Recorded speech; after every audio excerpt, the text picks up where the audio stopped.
Grande cornice di pubblico al Palaturismo di Jesolo per il Trofeo delle Province Venete 2010.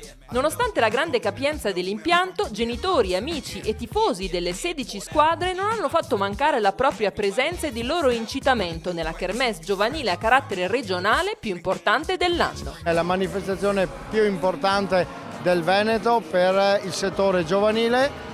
Anche oggi abbiamo visto veramente una grande tecnica, delle grandi partite e di fronte anche veramente un grande pubblico entusiasta di genitori appassionati. Dicevamo 16 squadre in campo fra maschile e femminile. Mancava ancora Rovigo nel maschile, ma c'era la presenza del Trentino Alto Adige. Le province presenti erano tutte le venete nel femminile, con l'aggiunta di Trento, mentre nel maschile non c'era Rovigo e in sostituzione c'era Bolzano, assieme ovviamente sempre a Trento. Da un po' di anni a questa parte noi abbiamo allargato la presenza oltre alle nostre province anche agli amici di Trento che ci danno una mano per completare un po' l'organico di queste selezioni. Le squadre si sono date battaglia negli impianti di Jesolo e dintorni già da sabato, con la finale di domenica che ha visto sfidarsi la selezione di Treviso e quella di Padova. Alla fine l'ha spuntata Treviso, conquistando il Trofeo delle Province Maschile 2010. Il risultato eccezionale, è un gruppo che è cresciuto in questi 2 giorni. Ieri abbiamo perso contro Padova con una partita tirata dopo aver vinto un primo set. La squadra è cresciuta, oggi abbiamo fatto una partita rasente alla perfezione praticamente. Un vero e proprio squadrone quello di Treviso, non solo dal punto di vista tecnico ma anche caratteriale. Il miglior giocatore ci svela il segreto della vittoria. Tanta convinzione, concentrazione fin da prima, grande partecipazione di tutti, grinta, tecnici che ci hanno motivato, motivazioni alte e una grande partecipazione in tutti e da tutti.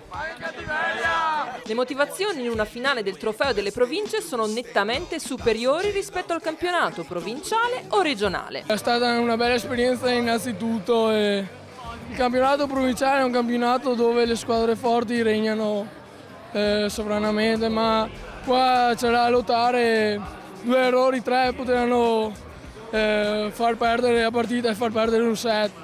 Abbiamo faticato a partire come squadra, ma l'importante era trovarla oggi pomeriggio, quello che contava, e ce l'abbiamo fatta. Soddisfazione dunque anche per il Comitato Provinciale della Marca. Ecco il commento del presidente Piaser. Innanzitutto devo complimentarmi con i ragazzi e con i tecnici che hanno lavorato quest'anno. Abbiamo comunque conservato l'idea del progetto dello scorso anno di coinvolgere più società e più ragazzi possibili, perché l'obiettivo non è solo quello della qualificazione in senso stretto, ma è anche quello della promozione. Credo che la cosa sia stata ottenuta anche con un risultato molto importante che è stato la vittoria finale. La seconda piazza è stata conquistata da Padova, che conferma dunque l'ottimo movimento maschile in provincia. Il bilancio è comunque positivo perché i ragazzi hanno avuto la possibilità di vivere un'esperienza per alcuni veramente unica. Resta l'amarezza per l'esito della finale, però è comunque 1 o 2 giorni che ha fatto crescere tutti, penso, e che comunque come esperienza rimarrà un buon ricordo comunque. Terza posizione finale per Venezia, quarta per Vicenza e via via tutte le altre. Da segnalare un sorprendente 5° posto di Belluno, piccola provincia dal punto di vista pallavolistico, ma grande in fatto di passione per questo sport.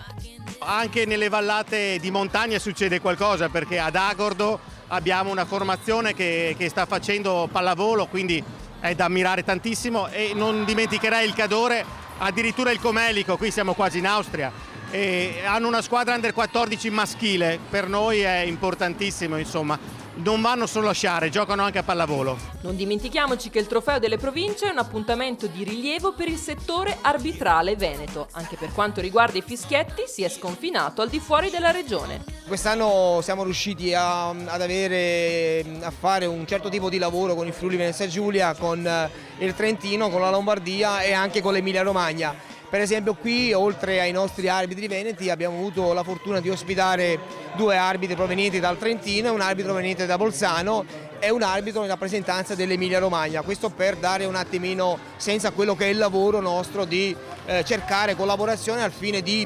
riuscire a trovare degli intenti di lavoro che possano portarci poi dei risultati in termini di qualità e tecnica arbitrale.